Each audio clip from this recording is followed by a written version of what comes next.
The Yom Tov of Shavuos is usually preceded by Parshat Bamidbar. What's the correlation between Sefer Bamidbar and being Mekabel the Torah? We know that the desert is a place that doesn't have water, and yet we see that Chazal say Ein Mayim Elah Torah. So the Torah and the Midbar seem to be diametrically opposed to one another. Why is it that there's a correlation between Bamidbar and the Torah? If a person chas v'shalom goes to rehab, he makes the decision, I can't do this anymore, I need to check myself in. Is it his best parts telling him that he needs to go to rehab? Or is it the pshat that even his worst parts are so sick of this lifestyle, even they want to go to rehab? My experience is that it's the latter. People often get so sick, they hit rock bottom. Even their worst parts are telling them, we just can't live like this anymore. We have to change. And it's like this in any area of life. If a person wants to go on a diet, it's not because their healthy parts are telling them to go on a diet. Their healthy parts were always telling them to go on a diet. It's even their worst parts are telling them it's time to make a change. That's called finding water in the midbar.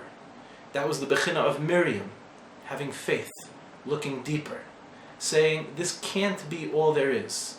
When you're dying of thirst in the midbar, it's not because there's no water. There's water under the entire world. The pshat is the water is hidden. Can you dig deeper and find that water? And that's the perfect place to be Mekabel the Torah. Because the Torah has many different levels. Some people look at the Torah and they see a moral code. But we don't need the Torah just to be a moral code. Hammurabi had a code. What is the Torah? The Torah is something that forces you to look deeper inside of yourself, forces you to look deeper at the world, forces you to look deeper in terms of your relationship with others, your relationship with Hashem, your relationship with yourself.